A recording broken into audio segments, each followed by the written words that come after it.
আনন্দিত এবং আমার যারা ভোটার, আপনি শুনতে পাচ্ছেন, আমার যারা ভোটার কর্মী সমর্থক, আমি আমার প্রাণের চেয়েও তাদেরকে বেশি ভালোবাসি। আজকে আমাকে এই পর্যন্ত তারা নিয়ে এসছে, তাদের ভালোবাসা নিয়ে এসছে। তারা যখন আমাকে দেখে, ছোট ছোট বাচ্চারা চিৎকার করতে থাকে, আমাদের হাঁস মার্কা, আমাদের হাঁস মার্কা। সো এই মার্কাটা আমার ভোটারদের মার্কা, এটা আমার মার্কা না। আপা, আপনি একটা নির্বাচনী উঠান বৈঠকে অভিযোগ করেছিলেন আপনার হাঁস প্রতীকটা চুরি হয়েছিল, আপনার বাড়ি হাঁস। এই নির্বাচনে কি এই ধরনের এই যে আজকে প্রতীক পেলেন, সেটার জন্য হওয়ার কোনো আশঙ্কা করছেন কিনা? আমার হাঁসগুলো যখন চুরি হয়, আমি কিন্তু চোরকে ছাড়ি নাই, আমি মামলা করছি, জেলেও ভরছি। আমার এই হাঁস যদি কেউ চুরি করার চিন্তাও করে, আমি যথাযথ ব্যবস্থা নেব। ধন্যবাদ আপা। ভোটারদের উদ্দেশ্যে কোনো কথা আছে কিনা, আপনার কোনো বক্তব্য আছেন ভোটারদের উদ্দেশ্যে? আমি আপনাদের প্রার্থী, আমি কোনো দলের প্রার্থী না। আমি ব্রাহ্মণবাড়িয়া 2-এর সাধারণ মানুষের প্রার্থী। আপনারা যদি আমাকে নির্বাচিত করেন, আপনারা যা বলবেন, যেভাবে চাইবেন, আমি ব্রাহ্মণবাড়িয়া 2-এর উন্নয়ন সেইভাবেই করব।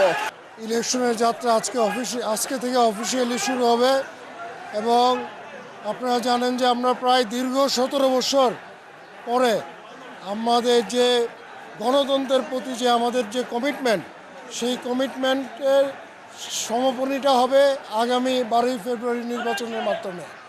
আমরা মনে করছি যে এই নির্বাচন সারা বাংলাদেশের জনগণের একটি কাঙ্ক্ষিত নির্বাচন।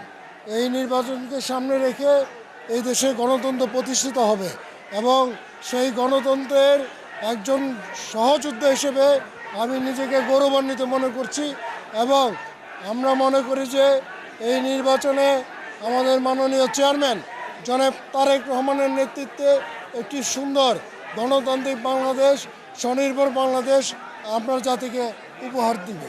সর্বপ্রথম আল্লাহ পাকের শুকরিয়া আদায় করছি যে আল্লাহ তাবারক ওয়া তাআলা আমাদেরকে নির্বাচনের জন্য স্বাভাবিকভাবে প্রস্তুতি নেওয়ার তৌফিক দান করেছেন এবং আজকে আমরা যেই প্রতীকে নির্বাচন করব সেই প্রতীক বরাদ্দ পেয়েছি আলহামদুলিল্লাহ। এই নির্বাচনে জনগণের যে উৎসাহ উদ্দীপনা এবং এটা যেন আজকে অন্তত 17 বছর পরে মানুষ ভোট দেওয়ার সুযোগ পেয়েছেন এবং তার সাথে সাথে গত 17 বছরে বাংলাদেশের লক্ষ লক্ষ নবীন ভোটার হয়েছে। তাদের মধ্যে উদ্দীপনাটা, আশা আকাঙ্ক্ষাটা একটু বেশি দেখা যাচ্ছে। আশা করি সব মিলিয়ে এই নির্বাচনটা খুব ভালো হবে এবং সকলেই স্বতঃস্ফূর্ত অংশগ্রহণ করবে ইনশাল্লাহ। আমরাও নির্বাচনের তফসিল অনুযায়ী নির্বাচন কমিশন থেকে যে নীতিমালা ঘোষণা করেছেন সেই নীতিমালা অনুযায়ী আমরা সেই নির্বাচনটা করব। আমাকে বিএনপি জোট থেকে মনোনয়ন দেওয়া হয়েছে। বিএনপি আমার সাথে আছেন, আমার দলও আছেন, ওলামায়ে কেরামও আছেন এবং পৃথিবীর বিভিন্ন দেশে বাংলাদেশের যত প্রবাসী ওনারাও যাতে নির্বিঘ্নে ভোট দিতে পারেন সেই ব্যাপারেও আমরা আল্লাহ পাকের দরবারে সাহায্য কামনা করব এবং সকলকে আহ্বান জানাবো সকলেই যেন নির্দ্বিধায় ভোট দেন, প্রবাসীরা যারা আছে তারাও যেন ভোট দেন।